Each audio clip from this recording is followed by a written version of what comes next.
नमस्कार मैत्रिणींनो, स्वागत आहे आपलं सीताच्या स्वयंपाकमध्ये. तर मैत्रिणींनो, आज तुम्हाला दाखवणार आहे मी मोगलाई पांढरी कढी. तर ही कढी आता गरमीत तर खावं, सर्वांनीच खावं ही कढी गरमीत. मोगलाई कढी बनवणार आहे, पण पांढरी कढी बनवणार आहे. तर पहा आता मोगलाई कशी कढी आहे. दह्याची कढी बनवणार आहे मोगलाई. तर इथं माठात दही लावलेलं आहे मी, मटका आहे त्याच्यामध्ये दही लावलेलं आहे. यासाठी या दही कढीला माठातलं दही असं घट्टासारखं दही पाहिजे ना आपल्याला. ते बघा किती घट्ट आहे, पडतंय का तरी पहा. बघा किती पडतंय का तरी, किती घट्ट दही आहे. असंच घट्ट दही हवी आपल्याला मोगलाई बनवण्यासाठी. मोगलाई कढी, ती बी दह्याची कढी. आता इथं मी सगळंच ओतले, म्हणलं थोडंसं मुरवानासाठी ठेवते काढून, का की परत पण लावायचं आपल्याला दही ना, म्हणून. दही पहा, हे दही घेतलेलं आहे. याच्यात मी आता पाणी ओतणार आहे थोडंसं. आणि त्याला मग पुढे काय करते पहा तुम्ही. तर पाणी घेते आता जरा, आणि ते मटका आहे ना ते धुवून घ्यायचा आणि ह्याच्यात ओतते पाणी. हे बघा, हे पाणी ओतलं, मटका घेतला धुवून, मटका बाजूला ठेवते. ह्या माठात भरपूर छान दही होतं, आंबट पण होतं आणि पातळ होत नाही, घट्ट दही होतं मस्त. तर तुमच्याजवळ असलं तर नक्कीच त्याच्यात लावत जा, खूप छान असेल. आता ह्याला घोटून घ्यायचं रवीने छान, पण ह्याच्यात आता आपल्याला पीठ घालायचे. तर इथे पांढरी कढी बनवायची ना, मी तांदळाचं पीठ घेतलेलं आहे. ह्याला तांदळाचं पीठ घालायचं, पांढरंच बनवायचं, पिवळसर रंग नाही आला पाहिजे. 2 चमचे घेतलेले आहे, बघू अजून लागलं तर घेऊया. थोडंसं मी ठेवलेलं आहे 2 चमच्यामधले, तर आणखीन लागलं तर आणखीन घेते मी. तर छान घोटून घ्यायचं आहे. याच्यात अशा गुठळ्या राहिल्या नाही पाहिजे, आणि दह्याचं आणि पिठाचं एकजीव झाला पाहिजे, एवढं घोळून घ्यायचं त्याला मस्त. शितड्या नाही झाल्या पाहिजे दही फुटली नाही पाहिजे, कढी आपली फुटली नाही पाहिजे. त्याच्यासाठी मी तुम्हाला टिप्स सांगणार आहे, ते पण लक्षात ठेवा. तुमची कढी कधीच फुटणार नाही अशा पद्धतीने जर केलं तर, मी सांगते त्या पद्धतीने, तर जरासुद्धा नाही तुमची फुटणार कढी. तर काय करायला लागणार आहे पुढे गेल्यावर तुम्हाला समजेलच. एक टिप्स आहे, मोलाची टिप्स आहे ती मात्र. आता इथे सगळं पीठ टाकलेलं आहे, होतं तेवढं 2 चमचे घेतलं होतं ना ते टाकलेले. मला वाटलं थोडंसं, का की मी बरेच करणार आहे, कढई भरून करणार आहे कढी. आणि ही मोगलाई कढी, त्याच्यात वैशिष्ट्य काय आहे ते पण सांगणार आहे. आपण बनवतो त्या कढीपासून वेगळं काय आणखीन आहे ते पण तुम्हाला पुढे सांगतात. त्याचं नाव पडलेलं आहे मोगलाई कढी. मोगलाई कढी म्हटले तर पांढरी कढी असते, हे एक आहे. आणखीन दुसरं सांगते, त्याच्यात काय घालायचं आहे वेगळेपणा येण्यासाठी कढीला, ते पण पुढे सांगणार आहे. ही कढी गरमीमध्ये मस्त खा, वाटी भरून भरून प्या. खरंच तुमच्या पोटाला शांतता होईल आणि थंड पोटात पडेल. आपल्या म्हणजे गरमीमध्ये असं हे पदार्थ खावं. भले तुम्ही एसीमध्ये दिवसभर असाल किंवा तुमच्याकडे गरम नसन होत, हवा सुटली असन, पण हा महिना येत नाही, हे 2-3 महिने, एप्रिल मे जून असं हे महिने खूप गरमी असते, आपल्याला जाणवत नाही, पण बाहेरची उष्णता भरपूर असते. त्याच्यामुळे दही कढी हे खावंच.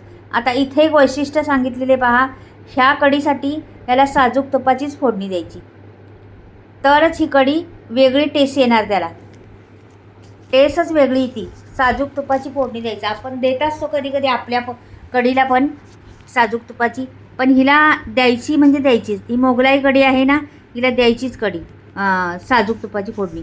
आता इथे पहा, मला आता घालायचं आहे. आधी मी लसूण घेते, ह्याच्यात लसूण जास्त घालायचा. ह्या कढीमध्ये आपण घालतो थोडासा लसूण, पण याच्यात जास्त घातलं, भरपूर घेतलेला आहे पहा लसूण. आता ह्याला मी टेचणार आहे, पण पूर्ण टेचणार नाही, थोडासा डवचणार आहे फक्त. असा डवचायचा नुसता, असंच ठेवायची. त्याच्यात तोंडात आली पाहिजे त्याचा स्वाद, आणि तोंडात गेला पाहिजे लसूण, म्हणून तो तसाच ठेवायचा. जास्त नुसतं थोडासा गुचलायचा, त्याला फोडायचा फक्त. तर 4-5 मिरच्या घेतलेल्या आहेत, त्याला पण थोड्या टेचायच्या. त्याला जास्त काही करायचं नाही, फक्त ढिल्ल्या काढून ठेवायच्या. हां अशा. हे झालं आपलं. आता पुढे आपलं तूप तर साजूक तापलेलंच आहे. आता पहिली टाकायची मोहरी. मैत्रिणी, इथं मला टाकायला हवी होती मेथी, पण मी विसरले गेले. आता नंतर तुम्हाला दाखवलेली आहे मेथी टाकलेली. याच्यात फोडणीमध्ये मेथी आणि मोहरी आणि जिरं हे तिघांची फोडणी इथं पाहिजे असते त्या मोगलाई कढीमध्ये. तर आता मी पुढे टाकलेली आहे, नंतर लक्षात आलं पटकन माझ्या, तर पुढे तुम्हाला समजेनच कुठे टाकलेली आहे ती. तर हे दोन्ही पण छान फुलून द्यायचं. नंतर पुढचं प्रोसेस करायचे आपल्याला. आपली कढी आहे त्याच्यापासून थोडासा फरक आहे ना, तर आपल्या कढीसारखीच आहे, थोडा फरक आहे आणि कलरमध्ये पण फरक आहे. तर पहा तुम्ही, पण एवढी टेस्टी लागते नाही. एक एक जिन्नस वेगळे घातले ना तर छान लागते. आता साजूक तूप आपण वेगळे घातलेलं आहे. आता इथे पहा, हे लसूण जास्त घातलेलं आहे. आपण एवढा लसूण नाही घालत. कढीपत्ता घालायचा, छान झाडाचा तोडून आणलेला आहे मी कढीपत्ता. सुगंध भरपूर सुटलेला आहे कढीपत्त्याला. आता हे जरासं परतून घ्यायचं छान असं. इथं हिंग भरपूर घालायचा. हिंग ह्या कढीला घालायचाच मेन. खूप सुगंध येतो छान कढीमध्ये हिंग असल्यावर. पहा बरं, आत्ताच किती सुगंध सुटला हिंग आणि ते सर्व घातले. तर आता इथे मला लक्षात आलं आहे माझ्या, तर मी आता कोथिंबीर घालते पहिली. कोथिंबीर छान फुलू दे, मस्त अशी जराशी सुरकुट्या पडू दे कोथिंबीरीला. कोथिंबीर जरा पण करपली नाही पाहिजे ह्याच्यामध्ये, असा हिरवा रंग राहायला पाहिजे, ह्याची काळजी घ्यायची. आता इथे पहा, मी जागा करते जराशी आणि इथं टाकते आपण मेथीदाणे. बघा, थोडेसे 20-25 मेथीदाणे टाकायचे आणि फुलून द्यायचे त्याला आता जरासं. कारण की ती मी पहिलंच टाकायला पाहिजे होतं, ते तिथे नाही टाकलं गेलं, म्हणून आता इथे टाकते. ह्याला मेथीदाणे टाकायचीच ह्या कढीला, छान सुगंध येतो आणि जाणवतं ही मोगलाई कढी आहे म्हणून. तर ही बघा छान असं आता फोडणी आपली मस्त बसलेली आहे. सुगंध फार सुटलेला आहे, आणखीन मेथीदाण्याचा पण आणखीन सुगंध येते. तर छान आपली कढी तयार होणार आहे. हे बघा, बाद झालं. एवढंच करायचं आपल्याला, जास्त करपायचं नाही. आणि आपलं ते दही गोठलेलं आहे ना, ते घ्यायचं, सोडून द्यायचं. वाव, मस्त तडका बसलेला आहे, धूर निघून सुगंध सुटलेला आहे. आता पाणी ओतायचं, आपल्याला किती पाहिजे तेवढी करायची. पहा आता रंग, पहा काय भारी रंग दिसतोय ना. पहा, असाच ठेवायचा, ह्याला रंग बदली करायचा नाही. या कढीला पांढरीच दिसली पाहिजे. आता मात्र हलवत राहायचं सारखं. अजून तुम्हाला टिप्स सांगायची, ती लक्षात ठेवा. पुढे मी सांगणार आहे टिप्स ती. तुमची कढी बिघडत का नाही, म्हणजे फुटत नाही, त्याच्यासाठी टिप्स सांगणार आहे. तर पहा, हलवत राहायचं मात्र सारखं, ढवळत राहायचं त्याला. का की असं ढवळलं नाही ना, मग एका बाजूला फुटून जाणार ती, म्हणून ढवळत राहायचं सारखं. सारखं त्याला फिरवत राहायचं चमचा. साखर टाकायची, तुम्हाला वाटली तर साखर टाका, नाही वाटली तर नका टाकू. पण त्याच्यामध्ये असती, मोगलाई कढीमध्ये साखर असती, हे लक्षात ठेवा. साखरेने चव छान येते त्या कढीला, आंबट आणि गोड आणि थोडं तिखटपणा. एवढी जबरदस्त होती मैत्रिणींनो. ही कढी जर तुम्ही घेतली ना, अशी भातावर गरमागरम घ्यायची, वरपून खासाल, वाटी भरून पिणार. ही कढी फक्त 2 ते 3 माणसांना केलेली आहे मी, जास्त बिलकुल केली नाही. एवढी कढी संपणार आहे. तुम्ही तुमच्याकडे मागून खातील, एवढी कढी छान लागते ही. 2 ते 3 माणसं खाणार फक्त एवढी कढी. पहा मग किती कढी बनवली. तुम्ही वाटी भरून पिणार ही कढी एकदा खाल्ली तर. नक्कीच या पद्धतीने कढी बनवून पहा एकदा, खूप छान लागते. आणि या गरमीत अशी दह्याची कढी, मस्त आंबटसर दही घ्यायचं, जास्त फिकं दही घ्यायचं नाही कढीला, आंबटच दही हवी कढीला. आंबट दही घ्यायचं चांगलं, 1 दिवस 1 रात्र दही लावून ठेवायचं, मग दही घ्यायचं. ते लगेच दही घ्यायचं नाही. रात्रभर लावलं, सकाळी कढी बनवायची असं नाही. 1 रात्र बी गेला पाहिजे, 1 दिवस पण गेला पाहिजे, मग आंबट होणार छान. आणि मग कढी ही कढी करायची. तर खूप छान आहे. हलवत राहा मात्र, ढवळत राहा. आणि फोडणीचा सुगंध अजूनही माझ्या घरात पसरलेला आहे. बघा मस्त दिसतोय ना रंग.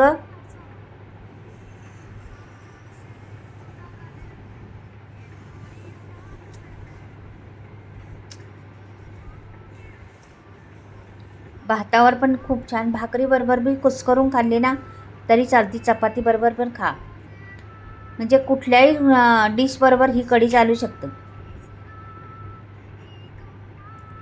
आणि ते तुपाची, साजूक तुपाची फोडणी आहे ना, त्याच्यामुळे बी खमंगपणा कढीला येतो. म्हणून अशा तऱ्हेची कढी बनवून पहा मैत्रिणी एकदा, खरंच आठवणीत राहणारी कढी होणार आहे तुमची.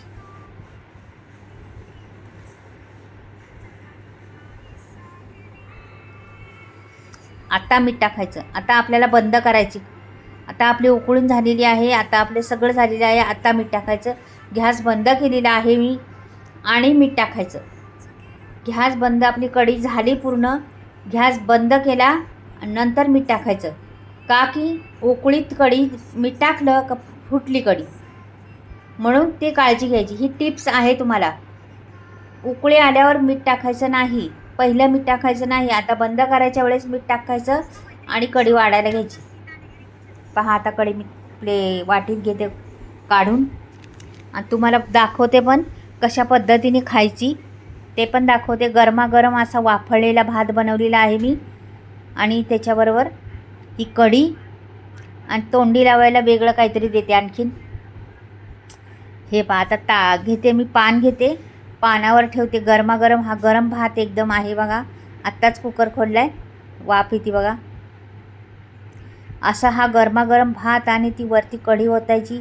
आहा, तोड नाही, भरपूर काही, पोटभर जेवणार आपण. आणि तोंडी लावायला बाजूला भाजी पण वाढते. थांबा, आता कुठली भाजी वाटते ती, हे बघा. ही आचारी भाजी आहे, आचारी बटाटा ही भाजी आहे. तर ही भाजी पण एवढी अप्रतिम आहे ना, बटाट्याची भाजी आहे. आणि ही कढी, त्याच्यावर वर पण टाकते थोडीशी कढी. पहा मैत्रिणींनो, आवडलं तर नक्की चॅनलला सबस्क्राईब करा, लाईक करा, आणि कमेंटमध्ये लिहून पाठवा कशी वाटली माझी कढी, ते पण पाठवा कमेंटमध्ये. लिहा मैत्रिणींनो, छान कढी एकदम सुंदर झालेली आहे, आपल्यातून म्हणतात ना तशी. आणि हा बटाटा पण बाजूला, आचारी बटाटा, आणि ती वरती कढी. तर चला बाय, परत भेटूया.